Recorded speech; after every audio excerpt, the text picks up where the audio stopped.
Amados irmãos e amigos, nessa data especial a qual comemoramos a independência do Brasil, é importante nos lembrarmos que o que os profetas, centenas de anos antes de Jesus, disseram, como por exemplo Jeremias, no capítulo 22:3, que diz: assim diz o Senhor, executai o direito e a justiça, e livrai o oprimido das mãos do opressor.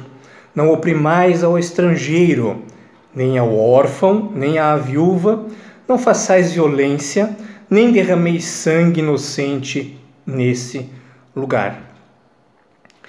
Quando nós olhamos e conhecemos alguns documentos da nossa tradição reformada, sabemos que existem não apenas a Confissão de Fé de Westminster, mas também os Catecismos Maior e Breve, mas também a Confissão Belga, que, como o próprio nome já diz, nasceu na Bélgica em 1561.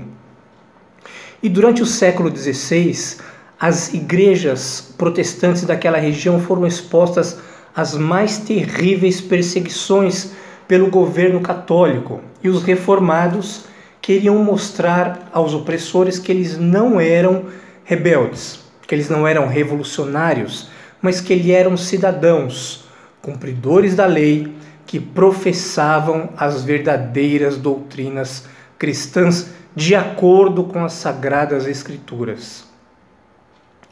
E em 1562, uma cópia dessa confissão ela foi encaminhada ao rei Felipe II, junto com uma declaração que os seus signatários afirmavam, que diziam estar prontos em obedecer ao governo em tudo que fosse legítimo, conquanto que se submeteriam à tortura e à morte antes de se negar às verdades expressas nessa confissão. Para você ter uma ideia, o artigo 36, que fala sobre o ofício das autoridades civis, diz assim: cremos que nosso bom Deus, por causa da perversidade do gênero humano, constituiu reis, governos e autoridades. Ele quer que o mundo seja governado por leis e códigos, para que a indisciplina dos homens seja contida e tudo ocorra entre eles em boa ordem. Para esse fim, forneceu às autoridades a espada para castigar os maus e proteger os bons. Romanos 13:4. Seu ofício não é apenas cuidar da ordem pública e zelar por ela, mas também proteger o santo ministério da Igreja, a fim de promover o reino de Jesus Cristo e a pregação da palavra do Evangelho em todo lugar, para que Deus seja honrado e servido por todos, como Ele ordena na sua palavra. Depois, cada um, em qualquer posição que esteja, tem a obrigação de submeter-se às autoridades, pagar impostos, render-lhes honra e respeito, obedecer-lhes em tudo que não contraria a palavra de Deus, e orar em favor delas, para que Deus as guie em todos os seus caminhos, para que vivamos vida tranquila e mansa, com toda piedade e respeito. 1 Timóteo 2:2. Nesse assunto, rejeitamos os anabatistas e outros revolucionários, em geral todos os que se opõem às autoridades e aos magistrados.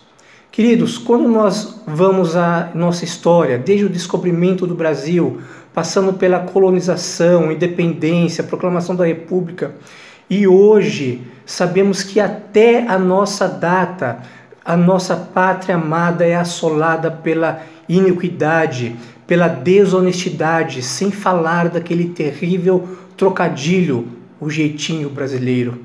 Não apenas o executivo, o legislativo e até a nossa mais alta corte está atolada pelo vírus que consegue ser pior do que o corona, a corrupção. Quando pensamos que já vimos de tudo em matéria de escândalo, vem outro e nos surpreende. E nós olhamos para tudo isso e, infelizmente, a forma que alguns de nós cristãos têm de protestar é verbalizando nas mídias sociais e nas mídias digitais a sua indignação, às vezes até se descuidando um pouco com a forma de colocar as palavras.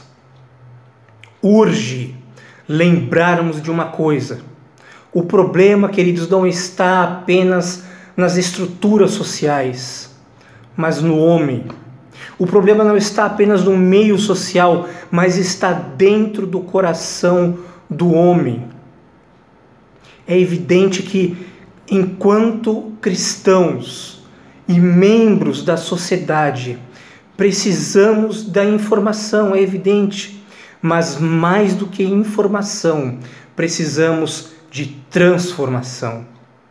O homem não precisa apenas de educação, mas o homem precisa de conversão. E somente quem pode transformar a nossa sociedade, somente quem pode converter o coração do homem é Jesus Cristo. O homem por si só, ele não consegue executar o direito, a justiça e nem livrar o oprimido das mãos do opressor. Pois o homem sem Jesus, ele é violento e ele quer derramar sangue, ainda que seja sangue inocente. Somente ao olharmos para a cruz de Jesus e descobrirmos que é Ele que pode nos dar um novo coração. Mas Ele não apenas pode nos dar um novo coração, Ele pode nos dar uma nova vida. Mas Jesus também não nos dá uma nova vida, Ele nos dá esperança. Mas Jesus também não nos dá um novo coração, Ele apenas não nos dá uma nova vida, Ele não nos dá apenas uma nova esperança, mas Ele nos dá paciência. Paciência para suportarmos a tribulação e em especial por esse momento o qual nós estamos passando, momentos de pandemia, e que vemos os nossos governantes, ao invés de estarem preocupados em solucionar essa questão, estão engajados em guerras políticas que somente beneficiam a si próprios. Queridos, olhemos para Jesus, para que nós possamos ter, através da cruz de Cristo, um novo coração, uma nova vida, uma nova esperança e paciência. Que Deus te ajude e te conduza, em nome de Jesus. Amém.